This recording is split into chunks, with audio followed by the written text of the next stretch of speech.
Sa mga mahihilig magpuyat dyan at sa sobra-sobrang magtrabaho, this video is for you. Hello, this is Sunny of Sunrise 75 channel, the home of educational and positive videos. Ngayong hapon ba?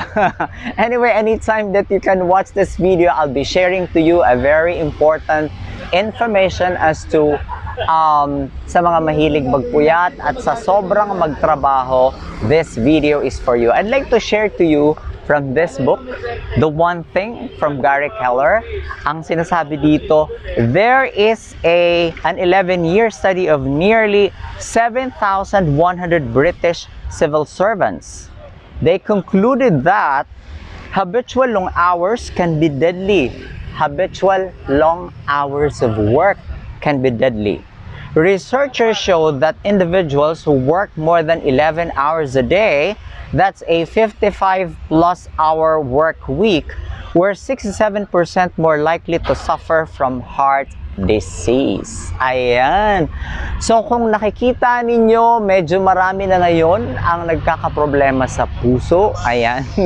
Laging nagpupuyat at sobra-sobrang magtrabaho ayon sa isang 11-year study of nearly 7,100 British civil servants. Ang sobra daw, ang nagtatrabaho ng sobra sa 11 hours were likely to have or were 67% more likely to suffer from heart disease. So hindi ito kwento lang, this is a product of an 11-year research. And hopefully, nakikita natin yon, i-consider natin yon sa ating ginagawa, sa ating lifestyle.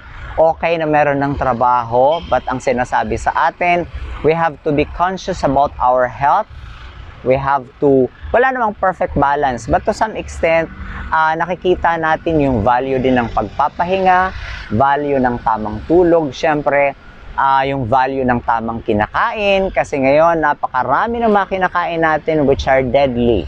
Masarap sa dila, pero hindi maganda sa katawan. Ayan. So mga kaibigan, baka tayo po yan, pag-isipan po natin, i-remind ang ating sarili, mahalin natin din ang ating sarili dahil marami pa tayong pwedeng gawin, at sana po ay ma-remind tayo na yung sobra-sobrang trabaho like more than 11 hours a day at sobra-sobrang nagpupuyat ay pwedeng magkaroon ng isang tao ng heart disease. Once again, this is Sunny of Sunrise 75 channel, the home of educational and positive videos. Thank you very much and see you in my next vlog.